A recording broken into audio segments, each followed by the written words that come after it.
Hi, and welcome to a creepy crime story where the darkest truths aren't imagined. They're real. She was found in a locked hotel room in Fukuoka. No sign of forced entry, no screams, just silence, and a body that had stopped breathing nearly 2 days earlier. In a city known for its quiet order, the death of a U.S. Navy officer's wife tore through not just diplomatic channels, but the illusion of control. October 28th, 2024. Hotel staff at a business class accommodation in central Fukuoka had gone 48 hours without hearing from the occupants of room 712. The man staying there had declined cleaning services multiple times, citing that his wife was ill and sleeping. But by the second morning, a low-level unease began to build among reception staff. Something wasn't right. The Do Not Disturb sign was still up. No one had come or gone. Just before 11 a.m., hotel security and a manager used a master key to override the privacy lock. The man inside, an American in his late 30s, clean-cut, wearing standard civilian off-duty attire, stepped aside without resistance. Inside the room, on the bed furthest from the window, lay the body of 37-year-old Jessie Argunzoni Olson. She was clothed on her back. There were no obvious signs of blood, no overturned furniture, no broken items. The bed was neatly made around her, aside from a slight shift in the sheets near the lower torso. Her skin was pale, lips blue. Rigor had passed, livor mortis was fixed. Death, according to the attending Japanese medic, had occurred not recently. The man who had shared the room with her, later confirmed as her husband, Lieutenant Dr. Christopher Olson, a commissioned officer in the U.S. Navy, remained calm and said little. No 911 call had ever been made. No front desk alert had been issued. Instead, for nearly 40 hours, Olson had remained in the room. According to hotel staff, he ordered bottled water and instant meals from vending machines. The only explanation he offered for the prolonged isolation was she needed rest. Authorities contacted the U.S. consulate immediately. Due to the military status of the suspect and victim, jurisdiction became complicated. The hotel itself was not a military facility, but the man now under scrutiny was a serving officer attached to the U.S. naval base at Sasebo, roughly 80 miles away. Japanese law enforcement, operating under the U.S.-Japan Status of Forces Agreement, SOFA, conducted the initial response, but were forced to hand over key custody decisions to the U.S. Navy. A liaison from NCIS arrived within hours. By late evening, the crime scene was sealed and documented under dual jurisdiction. Japanese forensic teams processed the room, photographing every inch, collecting trace samples, and swabbing surfaces. A cursory visual assessment yielded two preliminary red flags: bruising around the neck, specifically the thyroid cartilage region, minor contusions on the left jawline and above the right eyebrow. No weapons were found in the room, no broken glass, no sign of forced entry, no indication of a third party. But the air conditioning unit had been set unusually low, 52 degrees Fahrenheit. Forensics would later determine the cold was likely intentional to delay decomposition. The time of death, according to the Japanese coroner, was between 10:30 p.m. and 12 a.m. on October 26th, nearly 36 hours before the body was discovered. Swipe card logs were reviewed. Only 2 entries were recorded for room 712, October 25th, 1914. Both parties check in. October 26th, 1702, Christopher Olson re-enters the room alone. No other entries or exits. No one else accessed the room. Security footage from the hallway confirmed it. From the outside, this looked like a medical emergency. From the inside, it was something else. There was no attempt to hide the body, no escape, no panic. What investigators had now was a body, a timeline, and a suspect who hadn't run. That, in itself, was unsettling. When questioned briefly by NCIS, Olson's only comment was, "I woke up and she wasn't breathing. I thought maybe she'd recover. I panicked. I needed time." But he didn't call for help. He didn't leave the room. He didn't tell the front desk. He stayed with the body for nearly 2 full days. To many, that was the first fracture in his credibility. By the time Jessica Olson's body was officially transferred into U.S. custody on October 30th, 2024, a coordinated forensic and behavioral analysis team was already working in tandem with NCIS and the Armed Forces Medical Examiner System. AFMES. There were immediate priorities: reconstruct her final 72 hours, establish behavioral baseline, and process the digital footprint across personal and military-issued devices. Jessica Arguinzoni Olson, 37 years old, born in Monroe, New York, civilian spouse, no prior criminal history, no medical flags. According to Department of Defense records, she had accompanied her husband to no fewer than 7 overseas postings in 15 years, from Okinawa to Guam, Rota to Bahrain, back to San Diego, and most recently, Sasebo. She had no independent employment listed with the U.S. Department of Labor during that time. Her entire adult record was tethered to her husband's duty station transitions, standard for many military spouses, but the dependency was total. NCIS labeled her profile as high visibility risk, emotionally dependent, socially isolated.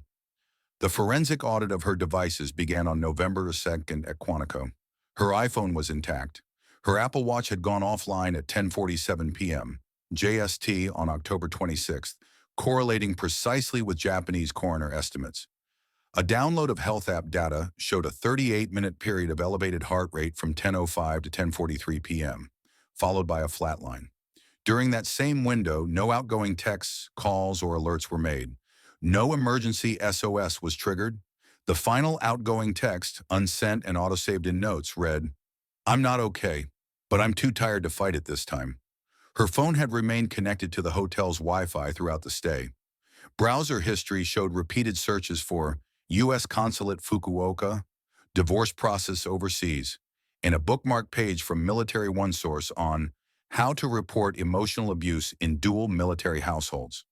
These were logged between October 22nd and October 25th. She also used the hotel room's Wi-Fi to access her personal Gmail account. A draft email, never sent, was recovered and reviewed. The subject line, "Back home for good." Content was minimal. "I'll explain everything. I just need a few days alone first." The contact listed was her mother, Lynn Arguinzoni. Investigators later confirmed the message was saved 18 hours before her estimated time of death. On the other side of the forensic ledger, no evidence of external tampering with her phone. No spyware, no suspicious logins, no wiping software. Swipe card logs from the hotel had already confirmed the locked room integrity. Christopher Olson's digital signature on the hotel check-in was verified by hotel network systems and matched against his military CAC, common access card log from Sasebo. He had used a personal credit card for the room, not a government one. A second layer of behavioral analysis was requested. Psychological autopsy files compiled by FMES and the Defense Department Behavioral Health Unit included the following details. Jessie had reported increasing anxiety to a Naval Family Advocacy Program, FAP counselor in Guam, in 2022. No official complaint was filed. Case was closed as unconfirmed stressor. During their tour in Spain, Naval Station Rota, she had accessed mental health services for fatigue, hopelessness, and dissociation. The evaluation was non-clinical. She declined further care. Her browsing history throughout 2023 showed periodic searches for spousal control in military marriage, emotional manipulation signs, and is it too late to leave? None of these reports had escalated to a formal domestic abuse case. There was no official protection order, no incident reports, nothing actionable, which according to the investigating agent's log entry was exactly the problem. Everything points to progressive emotional suppression. She was actively researching ways out, but there's no outward signal, no 911, no command referral, just a digital breadcrumb trail that leads to a dead end. Meanwhile, her husband had no significant behavioral flags on file. Evaluations from peers called him methodical, high-functioning under pressure, and not overly social. He was considered competent and emotionally neutral in field exercises. The contrast between his institutional reputation and her behavioral fragmentation wasn't lost on NCIS. In towns like Duluth, murders aren't just crimes. They tear at the fabric of a quiet community. But in military subcultures, it's harder to spot the tear before it snaps. Control wears a uniform too. Back in New York, Jessie's parents had begun asking why they hadn't heard from her after October 25th. A text that read, "All good, resting a lot." "Will call soon," was the last they received. It was time-stamped 9:11 a.m. on October 26th. Later analysis showed the message had been typed on her phone, but sent from a different IP address than the previous 20 communications. That IP belonged to the hotel's public router, which raised a question no one wanted to ask yet. Who pressed send? The autopsy was performed on October 31st, 2024, under joint oversight between Japanese authorities and the Armed Forces Medical Examiner System, AFMES, at the U.S. Naval Hospital in Yokosuka. Results were classified for internal review and forwarded to the NCIS Major Case Unit within 72 hours. It was the first piece of forensic evidence that moved the case from uncertainty to controlled acceleration. Jessica Arguinzoni Olsen had been dead between 36 and 44 hours when she was officially declared deceased at the hotel. Time of death was confirmed by both post-mortem body temperature reports and insect activity data collected from dermal folds, aligning tightly with the digital timestamps already extracted from her Apple Watch. No alcohol or controlled substances were found in her system. Her blood tested negative for sedatives, prescription painkillers, or antidepressants. A single dose of over-the-counter melatonin was present, likely taken voluntarily, investigators noted, based on the pill bottle found on the nightstand with the cap off. The most significant injuries were internal. The hyoid bone, located in the upper neck beneath the jaw, was fractured. This injury is consistent with manual strangulation. The thyroid cartilage, commonly known as the Adam's apple, was also displaced. Petechial hemorrhaging was visible in both eyelids and conjunctiva, confirming pressure applied to the neck and compromised oxygen supply prior to death. The facial injuries presented second-layer evidence. Bruising on the left mandible and a contusion along the zygomatic arch suggested a hard impact. Forensic interpretation ruled out a fall due to the distribution pattern.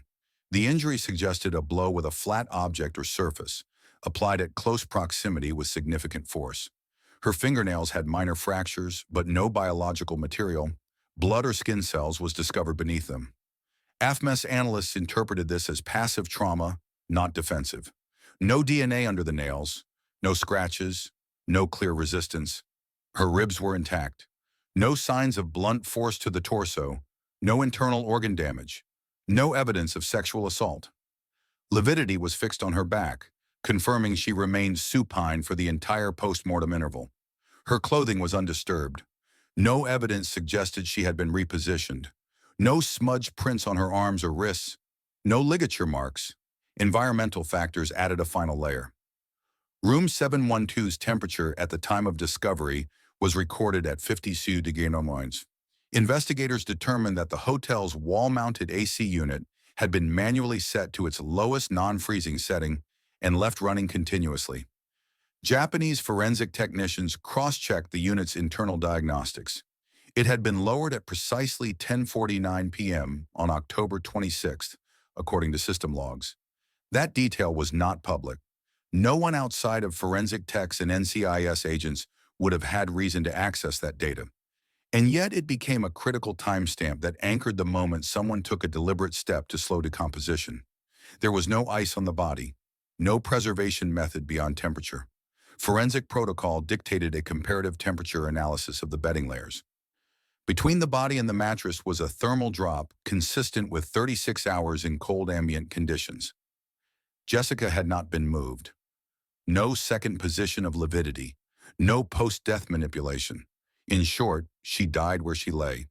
And someone stayed in that room, on the other side of the same wall, for nearly 2 days.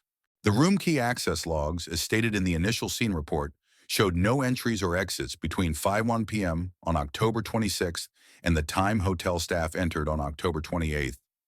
That timeline, confirmed by 3 separate data sources, door logs, hotel network IP, and Apple Watch sync, removed speculation. The question was no longer when she died. It was what occurred in the silence after. In her suitcase, which remained closed beside the hotel closet, NCIS found 2 airline itineraries. One booked for Jessie, departing Fukuoka International Airport on October 28th at 3:10 p.m., bound for Seattle via Tokyo. A second itinerary was blank. Same date, no destination. AFMES flagged the psychological context. not in emotional terms, but as behaviorally relevant. Jesse had made a concrete plan to leave. One ticket booked, no return, no hotel booked for follow-up stay, no accompanying outbound military orders filed for her husband. She was preparing to exit alone, and then she died. Internal notes from the forensic team included a single line, penned in shorthand in the margin of the preliminary pathology log. Cause, asphyxia by strangulation. Manner, homicide. There were no disclaimers, no pending further toxicology, no ambiguity. This wasn't an accident. This wasn't medical. This was human decision, applied directly to another person's life. One of the attending examiners later remarked privately, "It's rare we get a case this clean on paper and still feel like something's missing." He was referring not to the injuries, but to the absence of trace. No blood spatter, no hair pulled, no broken objects, no fight, just stillness, calculated, compressed. The data aligned too cleanly, and that in forensics is not always reassurance. Sometimes it's the red flag.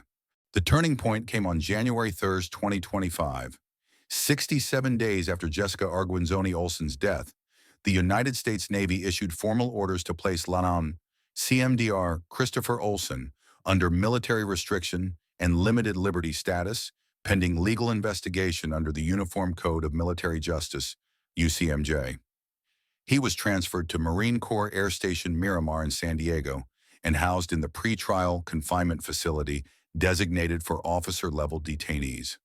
This action followed weeks of internal deliberations between the Naval Criminal Investigative Service, NCIS, the Judge Advocate General's Corps, JAG, and the Department of Defense's liaison team with Japanese authorities. Because the incident had occurred in Japan, jurisdiction was subject to the U.S.-Japan Status of Forces Agreement, SOFA, which grants primary authority over criminal matters involving service members unless Japanese authorities contest it. They didn't. After initial cooperation and confirmation that the suspect and victim were both U.S. nationals and the incident occurred in a hotel room paid for with private funds, not on Japanese military property, the Japanese Public Prosecutor's Office agreed to defer jurisdiction. This was finalized in writing on December 19, 2024. The process wasn't swift, but it was deliberate. Once jurisdiction was secured, the U.S. Navy moved to secure control of the case and, more critically, control of Olsen. According to internal NCIS reports reviewed during pre-confinement proceedings, Olsen was not cooperative beyond the first voluntary statement given at the hotel. He declined follow-up interviews. He invoked Article 31 of the UCMJ, which guarantees the right to remain silent in criminal investigations. That silence wasn't held against him. It couldn't be, but it narrowed options. In early December, a preliminary case brief was presented to Navy Region Legal Service Office West.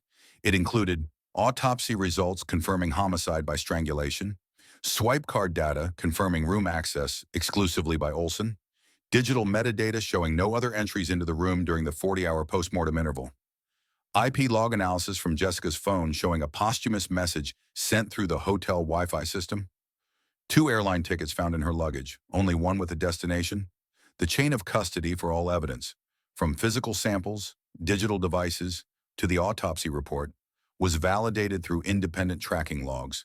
No gaps, no breaches. In military legal terms, that combination is what qualified Olsen's case for a general court-martial trajectory, the highest level of military prosecution with maximum sentencing authority. The decision was not yet made public, but internally it changed the tone. At Miramar, Olsen was not in a standard cell. He was confined to officers' quarters under full surveillance. His military clearance was revoked. His access to communication was restricted. He remained under observation, not yet charged but no longer free. During confinement intake, Olsen's personal effects were documented. Of note, NCIS recorded a leather-bound notebook containing deployment logs from past stations, a set of private keys including one labeled 702, matching the Fukuoka hotel room number, 2 handwritten letters, one addressed to a Navy superior, unopened, the other to his brother in Iowa, referencing the breakdown of control, and the phrase, "You'll understand eventually." Those items were logged but sealed under attorney-client privilege pending legal counsel review. Parallel to the confinement order, the Navy requested an Article 32 hearing, essentially a pretrial investigative hearing under military law. The hearing was scheduled for May 7, 2025, to determine whether there was sufficient evidence to proceed to court-martial. That left 4 months for prosecutors to finalize every piece of evidence, prepare expert witness summaries, and structure charges. But one thing was already clear. Olson wasn't being charged with negligence. The expected charges included Article 118, murder, and Article 131B, obstruction of justice, based on his conduct after the time of death. Military prosecutors would argue that the act of deliberately lowering the room's temperature and failing to report the death for nearly 2 full days constituted intent to delay discovery and impair investigation.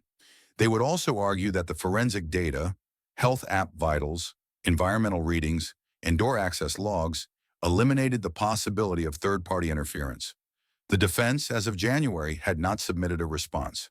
Legally, Olson was presumed innocent, but the machinery of military justice was already moving, and it doesn't pause for public opinion. Behind closed doors, NCIS analysts documented a concern quietly noted in internal memos. Subject exhibits sustained behavioral suppression under structured hierarchy. There is no history of violent escalation. However, subject displays strategic containment and post-incident rigidity that warrants elevated psychological profiling prior to trial. In plain terms, he wasn't unraveling, he was composed. Too composed. Whether that was discipline or calculation would be for the trial to test. By February 2025, the direction of the case had shifted from reaction to precision. No longer was it about establishing if a crime had occurred. Now it was about defining how, when, and why, in detail, the courtroom would accept. The U.S. Navy's legal team, in conjunction with NCIS and forensic consultants, began assembling the framework for the upcoming Article 32 hearing, scheduled for May 7th. That hearing would serve as the gateway to a general court-martial. But first, the evidence had to hold. The forensic team consolidated the material under 3 categories: cause of death, post-mortem behavior, and pre-death intent. Each required not just technical facts, but interpretive analysis delivered by credentialed witnesses who could testify under oath. Autopsy findings were already conclusive. Strangulation, confirmed by fracture to the hyoid bone and thyroid cartilage, combined with petechial hemorrhaging. No accidental scenario could account for that combination. The internal timeline, estimated time of death between 10:30 p.m. and midnight on October 26th, aligned exactly with physiological data pulled from the victim's Apple Watch and the air conditioner's system log. What raised concern inside the legal team was not the science, it was the silence. Specifically, the 40-hour period Olson spent in the same room with his deceased wife, during which he made no attempt to contact authorities, family, or command. That behavior wasn't part of the murder, but it would be part of the trial. Military prosecutors assigned a forensic psychologist to conduct a behavioral profile of Olson based on his post-incident choices. The report flagged several points: no signs of disorientation or psychosis, clear awareness of death based on statements to hotel staff, controlled responses to questions, consistent refusal to seek help even after time had passed. The term used was behavioral suppression with calculated detachment.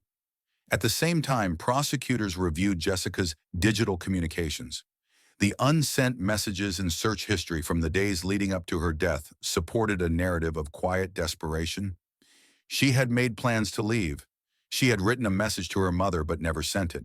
She had looked up the U.S. consulate.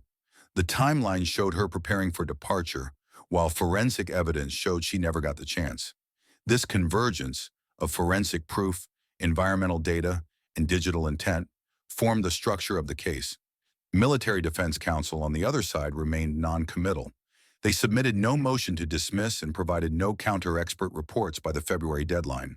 The official stance was that Lieutenant CMDR Olson would not testify before the Article 32 hearing. That left the prosecution to control the early narrative, and they intended to keep it clinical. Internal strategy documents show they planned to avoid emotional arguments and instead lead with expert testimony. A medical examiner, a forensic IT analyst, and a military command advisor who could explain the cultural expectations placed on officers during crisis response. In this kind of case, what wasn't done, no 911 call, no command notification, no preservation of the scene, would weigh as heavily as what was. Even within military channels, silence can become evidence. But the legal team knew they were operating in a narrow margin. No confessions, no eyewitnesses, no surveillance inside the room. Their case would rise or fall on the consistency and credibility of the data, and importantly, on how a courtroom perceives silence. As grief or guilt? This question wouldn't be settled in motions or meetings. It would come to a head in May, but by late winter, the foundations were set. On May 7, 2025, the Article 32 preliminary hearing convened inside a secure legal facility at U.S. Fleet Activities, Yokosuka, Japan. The room was small, windowless, and silent except for the low hum of fluorescent lighting. This wasn't a courtroom in the traditional sense. There was no jury, no camera, no press, just prosecution, defense, a presiding officer, and the man at the center of it all. Lieutenant or CMDR Christopher Olson. He sat motionless, uniform pressed, rank intact, but stripped of influence. The purpose of an Article 32 hearing is not to determine guilt. It exists to assess whether the evidence is sufficient to proceed to a general court-martial. In military law, it's a threshold, not a verdict. The prosecution opened with forensic sequence reconstruction. A timeline was submitted in a record, combining digital data from Jessica Olson's Apple Watch, the hotel's swipe card system, room AC diagnostics, and Wi-Fi activity logs. According to the sequence, Jessica's vitals stopped registering at 10:47 p.m. JST on October 26th. The air conditioner was manually dropped to 52 degrees at 10:49 p.m. No external entry into room 712 occurred for the next 40 hours. At 11:08 a.m. on October 28th, hotel staff entered with a master key and discovered the body. No defense objection was raised during this portion. The data points were accepted. Next came testimony from the forensic pathologist. His statements were short and clinical. Cause of death, manual strangulation. Manner of death, homicide. Observations, bilateral petechiae, hyoid fracture, thyroid cartilage displacement, no post-mortem movement. He emphasized the absence of defensive wounds and the lack of hesitation marks or accidental indicators. This was not a fall. This was not medical. It was mechanical compression to the neck over sustained time. The defense cross-examined briefly, but did not challenge the underlying findings. Instead, their strategy was to question the scope of certainty. Could timing be narrowed further? Could pressure have been applied in a moment of panic? The medical examiner answered clearly. The trauma indicates sustained force beyond a momentary impulse. After the medical testimony, prosecutors introduced a digital forensic analyst. She reviewed the victim's phone records and app history. Final browser queries involved travel documents and consular outreach. An email draft to her mother was saved but unsent. Health app logs showed a spike in heart rate, followed by a hard stop. A final message was sent to her family using her device after time of death, from the hotel's Wi-Fi network, but on a different IP address than her usual browsing activity. The analyst noted that while Olson never admitted to composing the message, only 2 people had access to the device, one of whom was dead, the other in the room for the next 40 hours. The defense requested the message be excluded as speculative. The presiding officer allowed it, stating that its presence reflected post-mortem conduct relevant to obstruction, not to cause of death. The hearing then shifted to command culture. A senior officer from Sasebo Base testified on the expectation of immediate reporting during any medical emergency or death involving a military family. In his words, every commanding officer, every senior enlisted leader knows, you report up the chain. You do not stay silent for 2 days with a dead spouse in a hotel room. He added that Olson did not report the incident to command, NCIS, the embassy, or any legal authority, despite access to all channels. No emergency call, no documentation, no request for support. The last testimony came from the forensic psychologist who compiled a behavioral risk profile. She refrained from diagnosing, but noted the following. Post-incident behavior was non-reactive, non-remorseful, and structurally controlled. Lack of action was not consistent with trauma response, but indicative of intentional delay. When asked if the suspect's silence could be interpreted as shock, she replied, "Not over a 40-hour period. That's not a freeze response. That's a decision." The hearing adjourned by 5 p.m. No decision was rendered in the room. Per Article 32 procedure, the presiding officer had 7 days to submit a recommendation on whether the case should proceed to trial. But among those present, the direction was clear. The evidence wasn't circumstantial. It was structured. Every line of data supported the prosecution's narrative: cause, sequence, delay, silence. By May 14th, the recommendation was signed and transmitted. General court-martial was authorized. By June 3, 2025, the full weight of the military justice system was formalized against Lieutenant Christopher Olson. The charge sheet, stamped and signed by the convening authority at Commander, Naval Forces Japan, detailed 2 primary violations under the Uniform Code of Military Justice, UCMJ.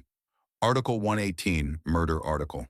131B, Obstructing Justice. Each charge was supported by a narrative summary drawn from forensic evidence and procedural records presented during the Article 32 hearing.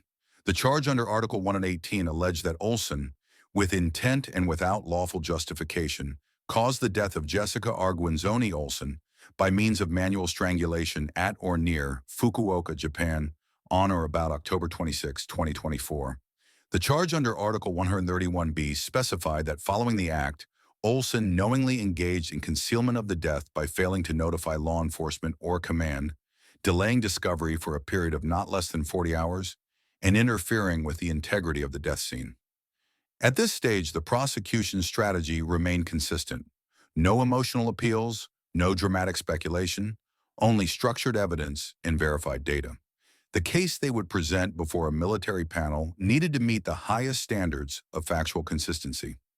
That required review of every chain of custody document, every swipe log, every IP trace. The defense had not challenged these during Article 32, but that didn't mean they wouldn't at trial. The government's legal team began preparing witness logistics and classification requests. The trial would occur on Japanese soil under U.S. jurisdiction. That meant witnesses from the Naval Hospital, NCIS, and the forensic lab in Quantico would need temporary assignment to Yokosuka for the duration of proceedings. The court-martial, unlike the Article 32 hearing, would be open to limited press and permitted representation from Jessica's family if they chose to attend. A victim liaison officer had been appointed to coordinate that process. Jessica's parents, through their legal representative, declined interviews. But one statement was permitted for public record: "We support a lawful process. What we want is transparency, truth, and no delay." Behind the scenes, NCIS filed a supplemental report that had not been included during the hearing. It covered digital trace data pulled from a recovered smartwatch sync cache. The information itself was not new, but the presentation clarified sequence. The AC unit was adjusted manually within 2 minutes of Jessica's vitals ending. The final outbound message, "Resting a lot. We'll call soon," was sent 8.5 hours later. The software log from the phone placed the message's origin at 4:23 a.m., JST, October 27th. At that point, the room remained locked from inside. Olson had not left. The prosecution categorized this timeline as not spontaneous grief response, but rather structured post-incident management.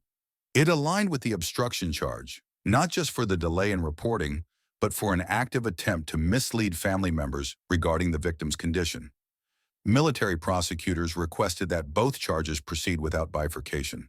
They wanted a unified trial to prevent the defense from separating the timeline into isolated acts, one allegedly violent, one allegedly passive.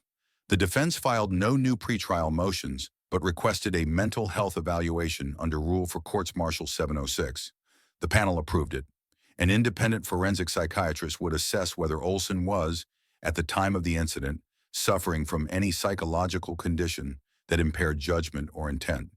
This was not an insanity defense. It was a request for mitigation. The distinction was critical. The prosecution agreed to the evaluation, stating on record that there is no indication from observed behavior documented communication, or officer fitness reports that the accused was impaired. Trial was scheduled to begin in October 2025 with a projected 3-week timeline. The military court would include a panel of officers, a judge advocate, and military defense and prosecution counsel. If convicted under Article 118, Olson faced life imprisonment, dishonorable discharge, and forfeiture of all pay and benefits. No plea deal had been offered. None was expected. By the time court convened in October 2025, the structure of the case was no longer in dispute. What remained was judgment, and the scrutiny that came with it. Held at U.S. Fleet Activities, Yokosuka, the court-martial of Lieutenant Commander Christopher Olson proceeded under high security and limited visibility. Attendance was restricted to approved personnel, legal staff, and designated victim representatives. No live broadcasts, no media pit. But every testimony, every document, every moment was recorded under military procedure. The charges were already known. Murder under Article 118 and obstruction of justice under Article 131B. The evidence had been presented in fragments before. Now it came together in a linear narrative. A death, a timeline, a silence. Jessica's final hours were reconstructed again, not with speculation, but with timestamps. Her smartwatch recorded a rapid heartbeat for over 30 minutes on the night of October 26, before flatlining at 10:47 p.m. The hotel air conditioning system was adjusted to its lowest setting at 10:49 p.m. Swipe card logs showed no one left or entered the room for the next 40 hours. The room remained sealed. The man inside never called for help. The prosecution's case focused on conduct, not character. They presented no emotional theory. Instead, they showed patterns. Measurable, undeniable, temperature data correlating with time of death. The victim's digital trail indicating plans to leave. A message sent posthumously from her device. A physical environment manipulated to stall decomposition. When the digital forensics expert testified, she highlighted one detail left unchallenged by the defense. Every digital event was consistent with a single actor in full cognitive control. The medical examiner restated the same. There were no injuries suggesting accident or impulse. The strangulation was forceful, uninterrupted, and fatal. The defense counsel, while professional, offered no counter-experts. Their strategy was to suggest that the accused had experienced emotional collapse, not as an excuse, but as explanation. They cited his clean record, psychological stressors of repeated deployments, and the unique isolation of command-level military life. They stopped short of blaming the system, but the undertone was there. Olson himself did not testify. He declined the right to speak. No apology, no statement, no plea. The panel, comprised of 5 senior officers and 1 judge advocate, deliberated for less than 2 hours. Verdict: guilty on both counts. Sentencing was delivered on June 3, 2025. 20 years confinement at a military corrections facility, dismissal from service, forfeiture of all pay and benefits. No recommendation for clemency was attached. Jessica's family had traveled to Japan, but chose not to speak in court. A single written statement was submitted for the record. No punishment will bring our daughter back, but accountability matters. Thank you for pursuing it. In the weeks that followed, the outcome triggered quiet but far-reaching ripples within military communities. Advocacy groups pushed for mandatory reporting protocols for military spouses, citing gaps in support when relationships are embedded within chain-of-command silence. The Navy's Family Advocacy Program began revisiting intake procedures, particularly for cases involving emotional isolation without physical violence. A quiet reform, but one rooted in systemic awareness. At installations from Guam to Norfolk, spouse-led support circles started circulating an internal memo titled, "Recognizing Control Without Bruises." It wasn't policy, but it was a start. Jessica's case didn't end with a mystery. It ended with a verdict. But what followed wasn't closure. It was a reckoning. Within systems, within institutions, and for the people who had always thought their silence would be understood as loyalty, not danger. Sometimes the most dangerous thing isn't what someone says, it's what they never say. And sometimes the strongest form of justice isn't the sentence, It's the fact that someone finally looked and refused to look away. They say silence protects, but I've learned that silence also hides. Red flags, distress signals, quiet manipulations that go unnoticed until it's too late. Jessica's story reminded me that love, when used as control, isn't love at all. As someone who once believed loyalty meant endurance, I now understand that boundaries are a form of self-respect, not betrayal. So let me ask you, have you ever overlooked a warning sign because you didn't want to make waves? Or stayed quiet thinking things would get better?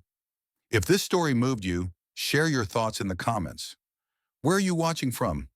And if it didn't resonate, I'd still love to hear why. Let's talk about it. And if you want to hear more true stories that matter, hit that subscribe button so you don't miss the next case.